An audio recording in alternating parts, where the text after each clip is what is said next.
Hello everyone and welcome to ZankCast, where we interview members of the Beyblade community. This time we have a legendary blader, longtime staff member on the WBO, organizer, the double silver king of the WBO, the one and only Blader Kei. Hello, thanks for having me. For being here. Oh, okay, yeah, there you go. Yeah, thanks so much for being here. So obviously, just to get started, for people who are wondering a little bit about yourself, just give a little introduction.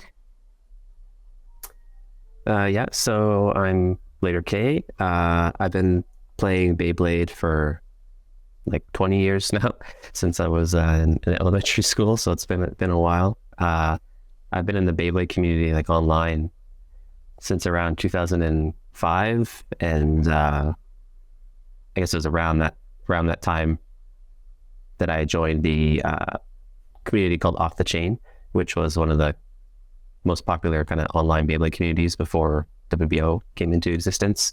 And then through that, I was able to become friends with Brad, who was eventually the founder of WBO, and then I became staff, and the rest is kind of a history.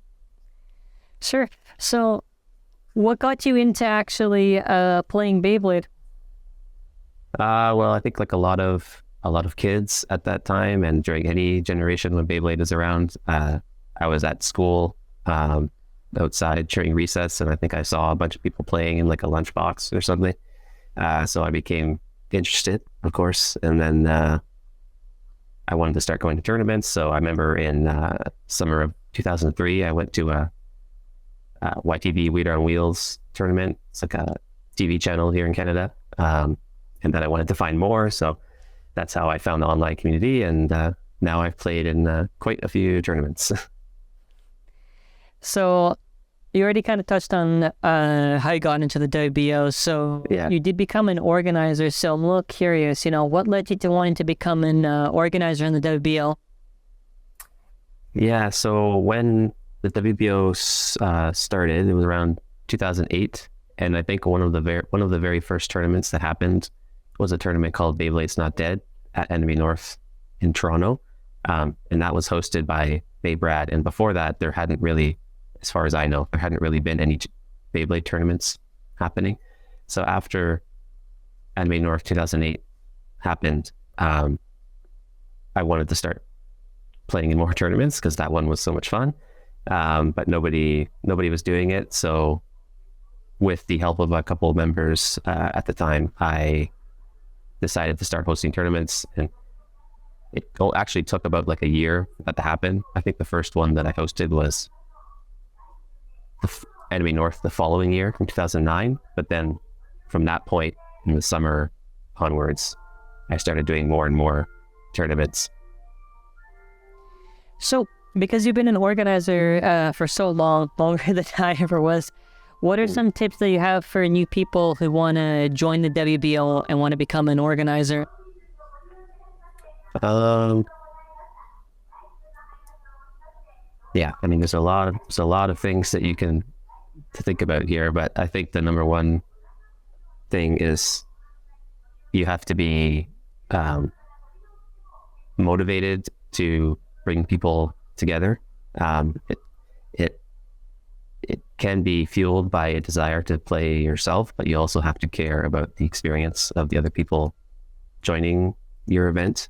And one of the best ways to get started with organizing, I think, is if it's possible to find someone else to kind of mentor you or give you guidance on what to do, because there's a lot of things that are just by doing it for like over a decade.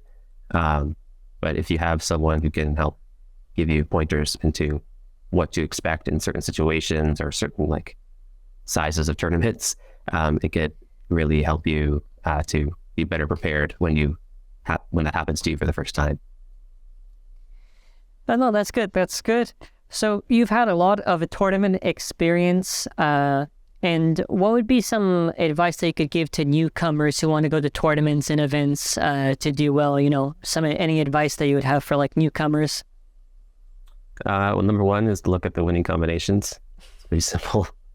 That'll give you a huge boost, I think, from the very beginning without doing anything else. But then beyond that, I think you need to have a deep understanding of how different matchups can play out between different combinations.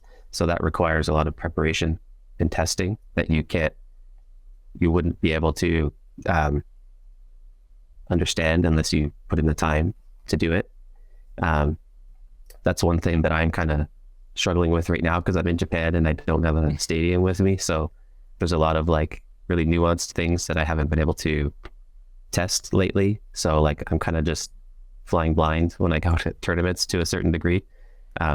So it kind of reinforces for me how important like testing is. And then the third thing, I guess, is once you kind of become established in a certain community and you start getting to know all of the players, it's important to kind of observe like what types of tendencies they have so that you could make some kind of educated guess as to what they might do if you end up playing them. So I think those are the three things that I would suggest. Oh, that's good.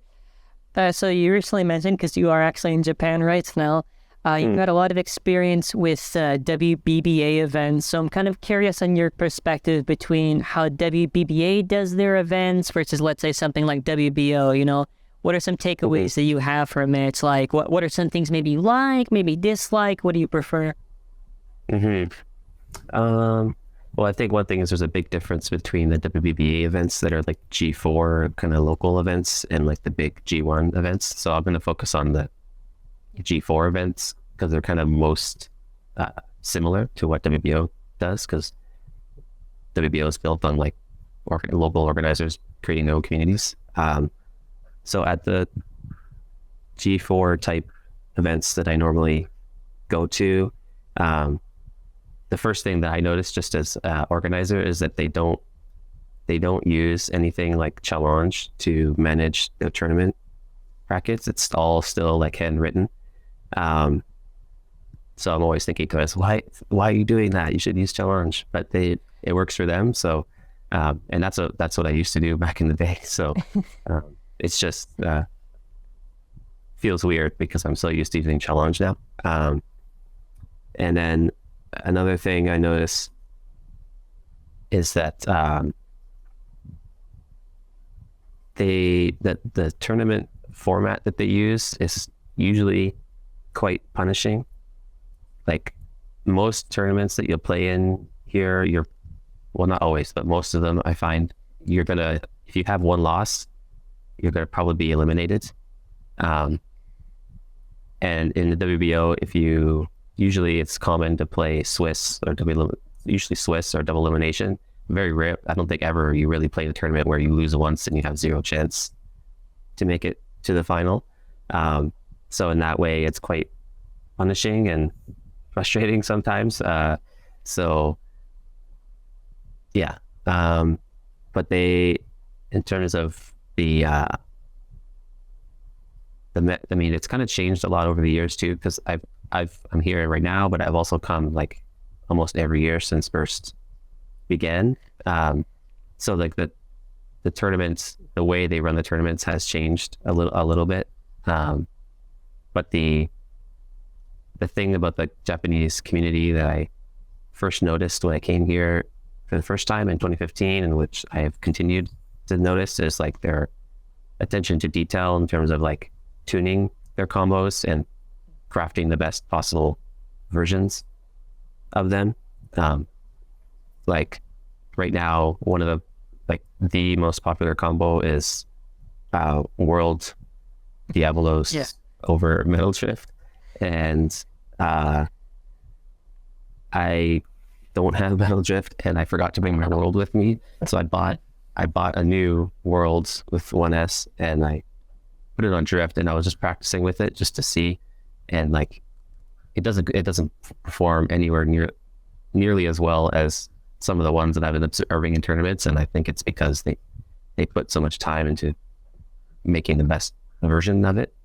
It's a little bit easier for them, I think, here to do that than in places like North America, because they don't have to it doesn't cost as much to buy multiple copies of the same thing, but still, it's impressive to always see that. And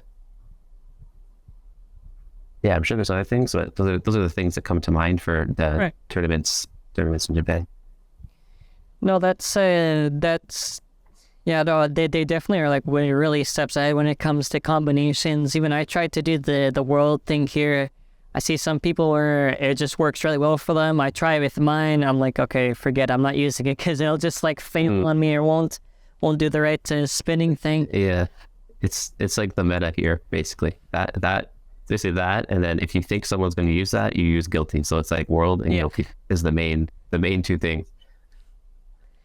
So I'm a little curious, for the events, what stadiums do they use? Mostly standard, or is it like the TVs they have?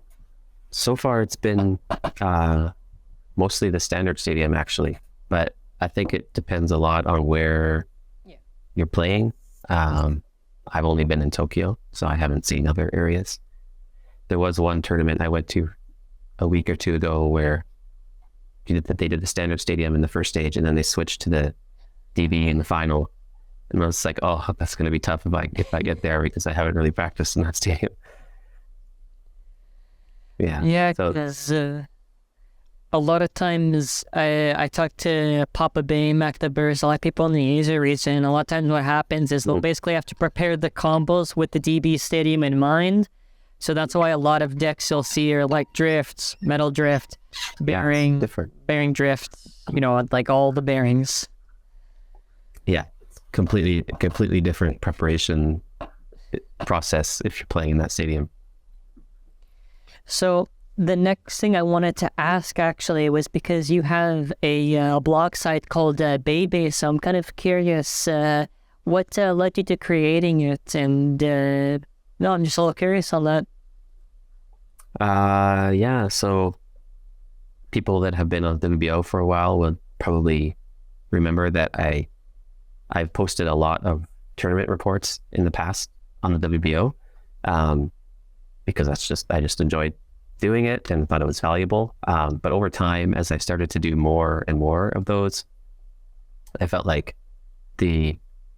using the forum that we have as like my platform for publishing that stuff wasn't the most, didn't have the most potential, and didn't work as well technically as I wanted it to, because it was, for example, I had to like upload images to an external website, and then like over time some of them like stopped working on the old posts, so it was like it didn't look good anymore, and then there's no way to like easily search just for my posts or like optimize them for search engines or anything like that. So I thought it would be better to have my own platform that I could be responsible for myself, and that's why I created Beybase.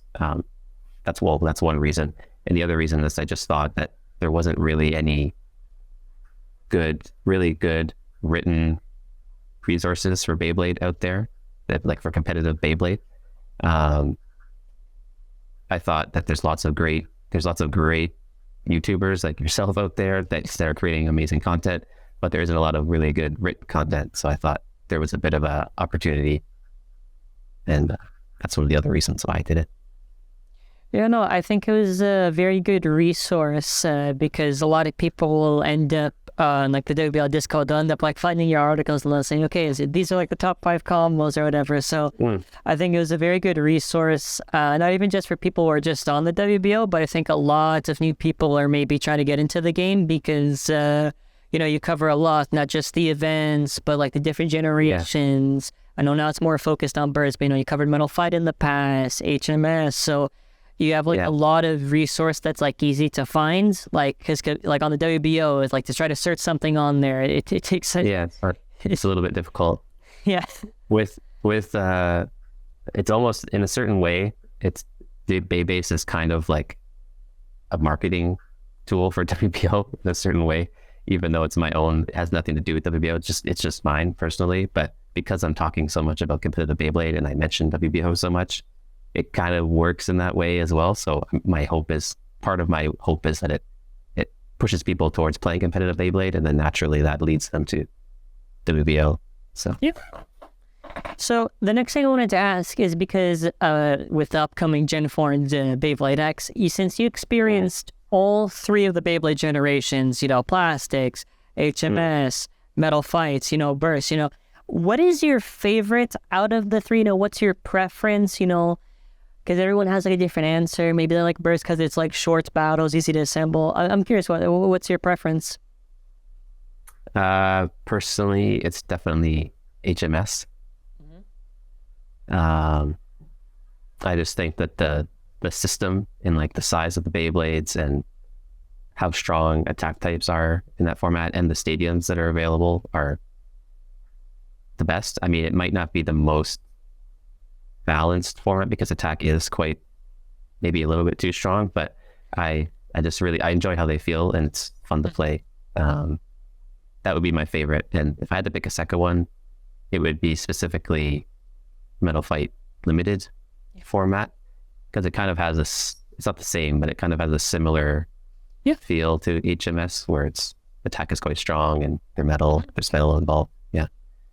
No, I think that's a very good point, and that's because I was going to lead on to Beyblade X. Can I ask what your favorite is? Oh, yeah, I'll go. Well, because I'm getting into plastics now. I started to collect them. Because I had some HMS, I had like 3, but like I'm liking the whole building stuff, whatever, that's fun. Yeah. Probably that I've played, I'm probably going to say, because I'm trying to think WBO formats. Actually, I'm liking standard a little bit more now, because I think we're just experimenting more here on the Toronto scene, but I like Metal Fight Limited a lot. I like the attack options that we have. Probably like second would be maybe like GT from Burst, maybe like standard. I like it when its attacks are viable, and I don't like if there's just like, like too much stamina or whatever. Okay, well, technically, standard does kind of have that, but, that's why we have GT, right? I kind of like that because attack types feel the most rewarding to me, because not that staminas don't take effort to do, like you have to tune it, there are specific matchups. Just, I feel like when you KO with an attack type, it's like the most satisfying feeling ever. Like, it's go out, like, yeah.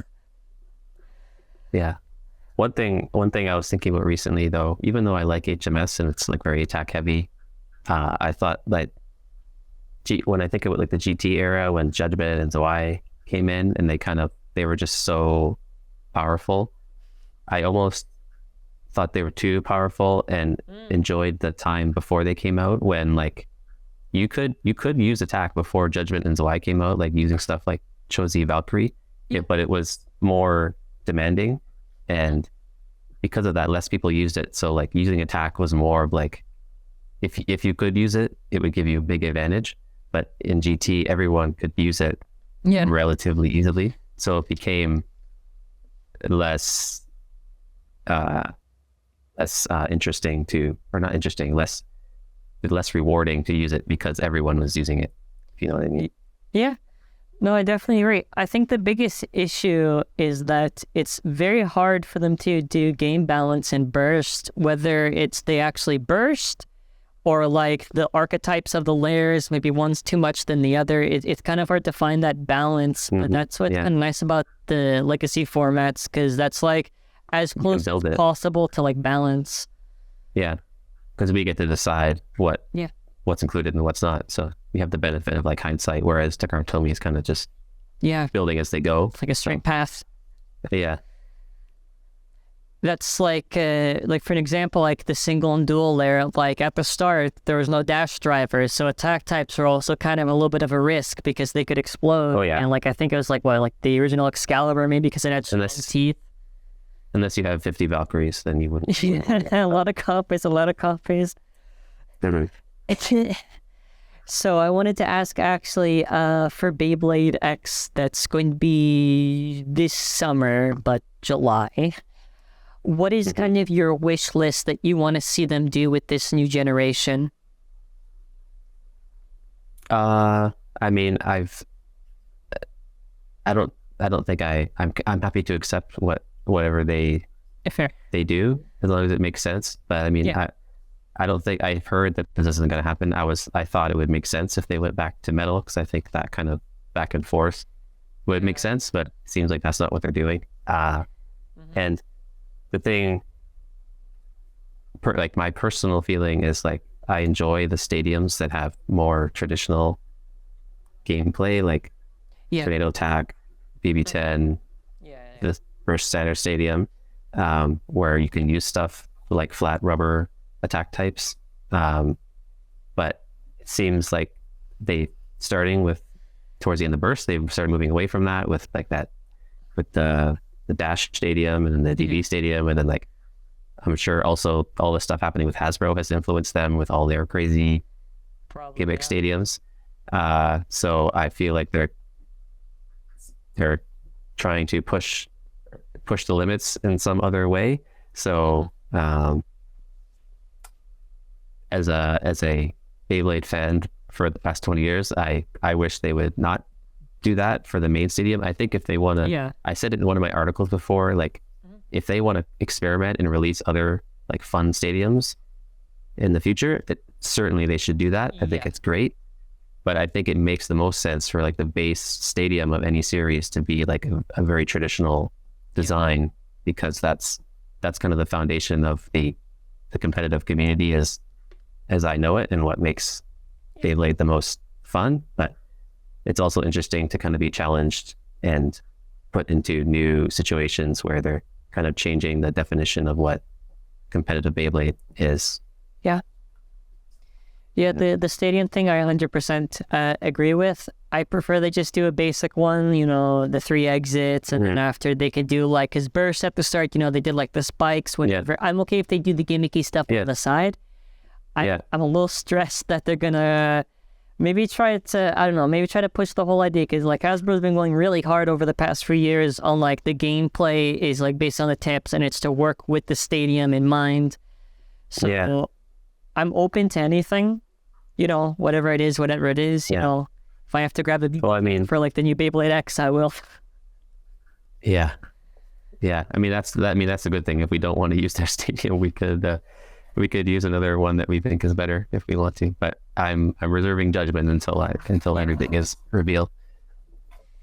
So something a little bit interesting to ask actually is the idea of KO, because the burst standard stadium is a little bit tricky, because I know in Japan they have it like straightforward, like it's out if it's out, so even if it like touches the ground, basically.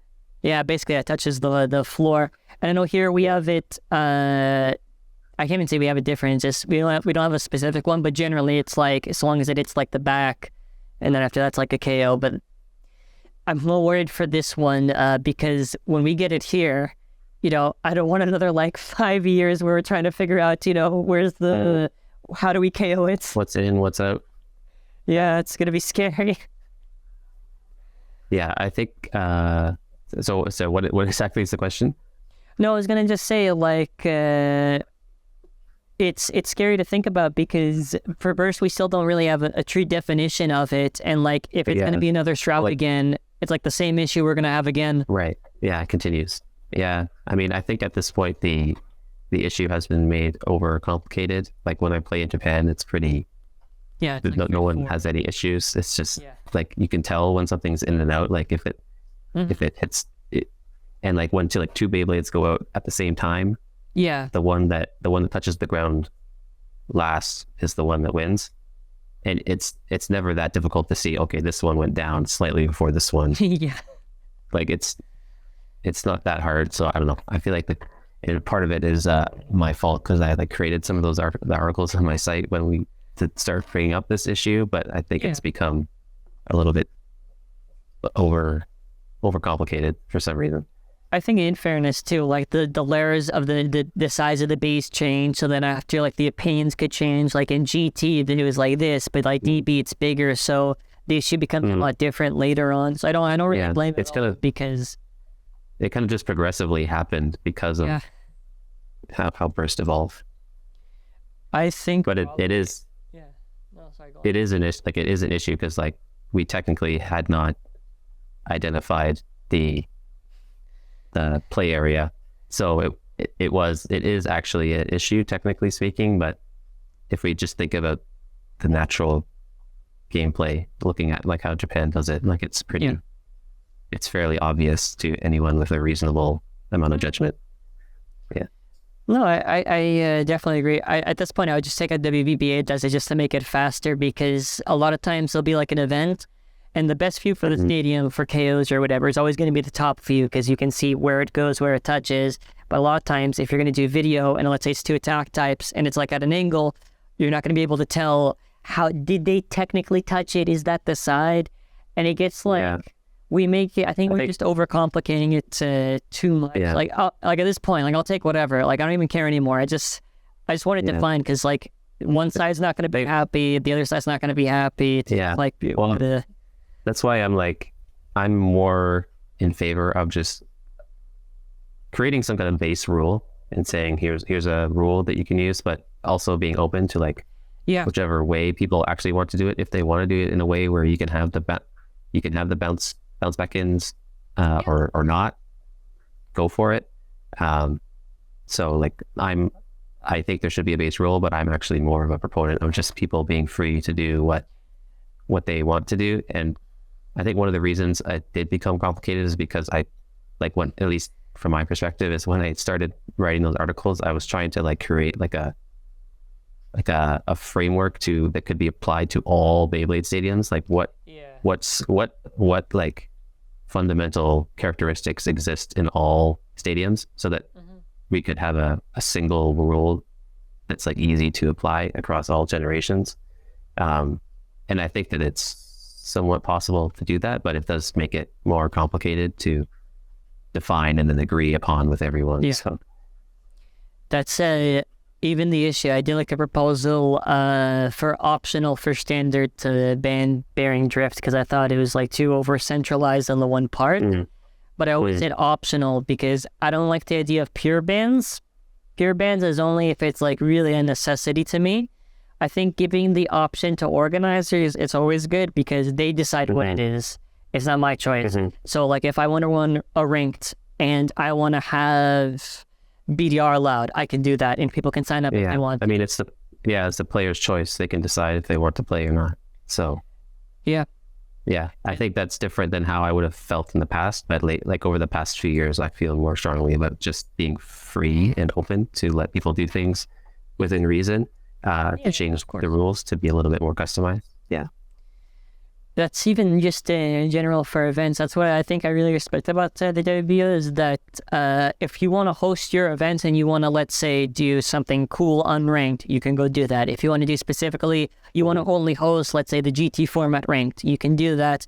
And, you know, the players shouldn't police like the organizers. They can just become an organizer themselves. So if they want to do something different, you have an opportunity.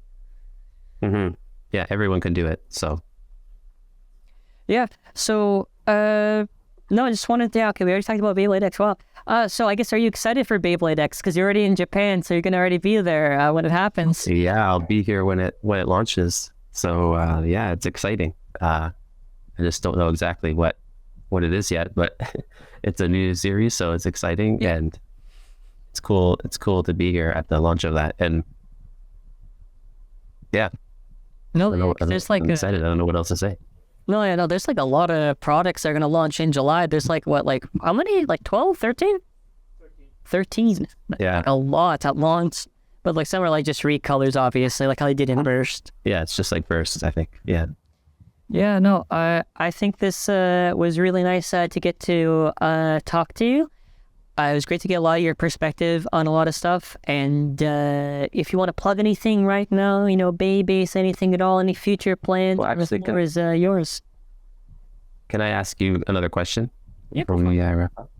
I was wondering earlier, you were asking me about like tips for being an organizer. And I know that recently you started you became an organizer, right? And I think you hosted a tournament very recently in Toronto, right? Yeah. How did that go? And like, how has being an organizer for you been? Has it been difficult? Have you learned anything for doing it? The only issue, I guess, is like the Canadian weather, because like it was snow, like in the December event, like a lot of dropouts last minute, and you know, you got to sometimes expect it. Yeah. It was kind of, I'll blame it on the weather. because like it was winter or whatever, so like I let it a little bit slide. But important thing too is venue cost, depending where it is, because the park right now we can't really do because it's cold and everything. Cold. Yeah. Like in the summer, maybe it makes more sense. Dan's found a card place that's very nice. We have a venue there, but even the venue, it's we have to pay out of our pocket, which is like the thing. So even if we're selling, like we have to break even. So if it costs like this amount, I have to try to see if I can sell anything to try to break even to pay it off, because either way, I'm most likely at a loss at the events. But I do the events just for the community, right? Just so everyone, so we can keep our scene alive. Yeah, I mean, that's the other thing. Like with organizers, unfortunately, there's not a lot of it's like kind of a thankless job. So you have to really love Beyblade and what you're doing to do it. So definitely. The other thing too is a lot of planning ahead of time. I'm very paranoid, so I want to make sure everything's ready ahead of time, like a week. I always set up challenge a week advance. I get the list already ready. Yeah. We actually have stadium stands. I don't know if you saw it. It's kind of like a custom stadium stand. I think Beyblade. Yeah, I've seen them. Yeah. I wanted to get those. So it's cool. I'm glad you got them. Yeah, we have it set up for the thing, and the most important thing, obviously, is having trusted judges, because it's always a team effort to do the events. If you don't have judges, you're screwed. Yeah, absolutely. And the Beyblade stands, another thing about the Japanese tournaments that is different. Like at least in Toronto, like we always used to play on the ground, so getting used to playing on an elevated surface was a little bit of a transition, but I kind of prefer it because it saves my knees from hurting after crouching all day. Yeah, and even just you have to be very on top of things if you're an organizer, especially if you're playing, because it's even a bigger responsibility. Because I have challenge set up on my Mac, so I have to keep track of everybody, and we have to keep it planned properly. So usually what we'll do is we'll try to get the judges' matches out of the way at the start, so that way they have time to do everyone else's. And usually it goes up to like 4 p.m. That's our max, but we usually finish by like 3 because it's going well enough. But like our attendance, it depends. Usually I'll say like 14 to 16 currently, because usually we'll get like 20 random drop out. At least a few that are going to drop out. It's always happens without fail. Yeah, it's dropouts. I always say, like, if you're going to sign up, just make sure if you're for sure. And if like there's something that comes in the way, like I can't go, just tell me. Because when I'm doing the event, sometimes I'll wait a few extra minutes just to be sure. Because what happened in our last fight, actually, funny enough, we had like 15 people, but we need 16 in specific. So like, oh God, do I have to not play now? And then after some random kid came in, I was like, oh good, we got our 16. Yeah. It's not easy, but I think the more that you do it, and as long as you have trusted people, the better it is. Because the goal at the end of the day with the WBO and with all this stuff is to build that community, because the biggest thing that hurt us in everyone is COVID, because COVID killed our scene, because we couldn't go to the events, we had to stay safe, make sure we're healthy. And then after, when COVID kind of ended, we kind of had like the Anime North, like the real big events, like I consider like Anime North, like when we finally did it. And, it kind of happens in general, when people can't go to the events, it kind of dies down on the interest, but you always get new players and some players return. So what was my goal and my consistent goal, trying to work with Dan to coordinate the events for the rest of the year, is always trying to build the community, because okay, we can do this event on the side, whatever, but I always want to make sure that the main audience that we have doesn't feel neglected. Because then after, if let's say for like a big event for Anime North, I want to do like a plastics event. Okay, how many people actually play plastics that are here that are active? Let's say it's 2 people. Okay, 2 people versus, let's say, Burst Standard, that's like 14, 15, 16, right? Yeah, okay. It's a difficult decision to make, to play plastic in that, when you think of it that way. Yeah. And North is very tricky too. Like for the big convention stuff, you got to think, okay, people are going to pay money to go there. You got to make sure that it's worth it, but also like who's going to the event.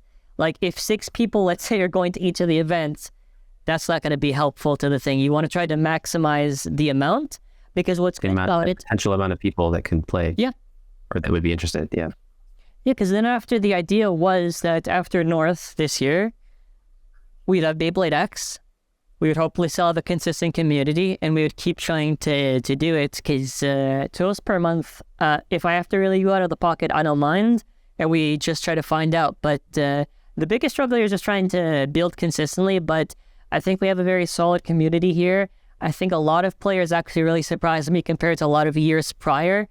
A lot of players now, even like really young kids you wouldn't expect, very adapting, like compared to, let's say, before, before it's like, the average person, let's say, using like a HASBRO Bay, like a burst standard event. That's you know what I mean? That's the best thing when you see people come and they improve over time because they've experienced and observed what the winning players have done in the past.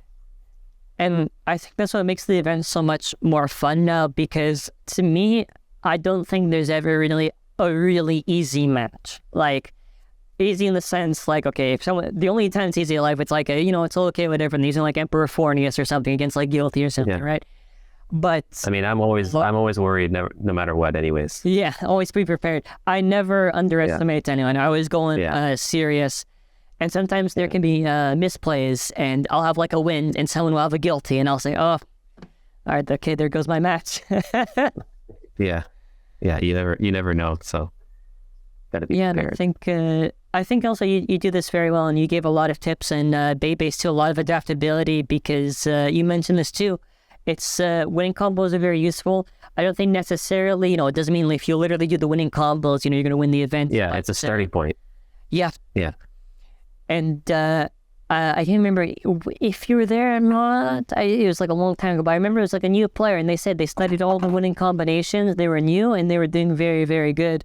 And that's the beauty and kind of Beyblade, just the community. It's that it attracts a lot of players, and I think the WBO is on a good path when the site gets updated for the eventual Beyblade X, because it's like the biggest opportunity for everybody, because you're getting a lot of new players, because obviously a lot of players that are still active are still like players, maybe like veteran players, but you got some new players that go from burst. The WBO, I think, is the best outlet for anything that's really tournaments or events. And you see some people doing exemplary jobs, like Conce with Premier for like the really like the bigger scale events. He's doing the World Cup, and I think that really does help a lot, because I feel WBO kind of, started kind of, just like for fun with friends, whatever. But I do think it has been evolving to be something taken more seriously, in the sense, not just, it's goofy Beyblade, but, even like there are like Evo tournaments and events. I think there's some Florida games thing, whenever, and they do Beyblade. And it's good to see Beyblade is relevant in the mainstream still, not just kind of like a meme, if you get what I mean.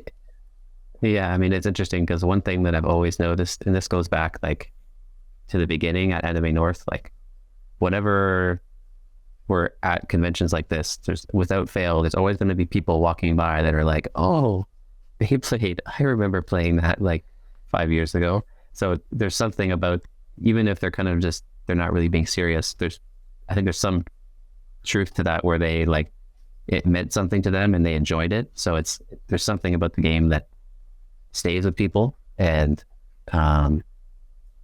it's definitely built over time, because now there's the longer we go on, the longer the history of Beyblade is, and it means that there's more and more people who have had exposure or experience with it at some point in their life, and then that eventually translates to, like, at this point, like people who are having their own kids and then getting them into Beyblade. So it's definitely building over time, and it's exciting that we have a new series coming too, to kind of re-energize everyone once again. Yeah, and it's a very good thing, because the communities just get stronger and stronger, and I think because we're finally away from COVID, so it's a little bit less to kind of hurt, because I think COVID was around like sparking, and then after that kind of just killed us a bit, and the sparking meta also killed us a bit. But I think even there's always burnout with bursts. A lot of people felt since like even GT, so something fresh is good. And I think because Beyblade X is going to be... I'm so surprised it's starting this year, actually. I'll be honest with you. I thought we would have at least had like a couple months or something. Yeah, I mean, it's unusual. Yeah, but no, I think everyone said whatever. I'm very excited for Beyblade X. I think WBO is going to be very good for hosting the events.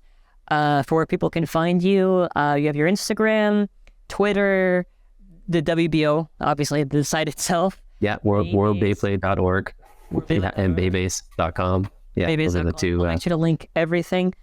Is there anything you want to plug? Anything? Any announcements? Whatever.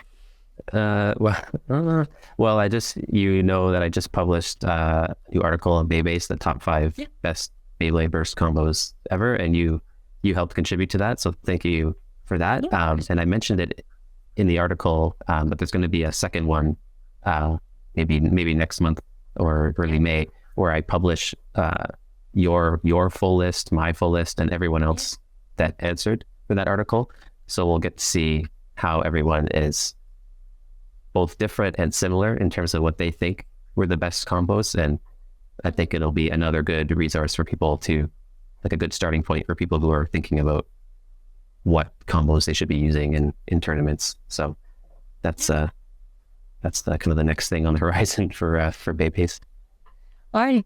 I want to thank you so much for your time. Links in the description below to follow Kei and support him, and also sign up on the WBO if you're watching and you're new here. And that's going to be it for now. Make sure you subscribe for Zankye. Oh, no. Subscribe to Zankye. Sure.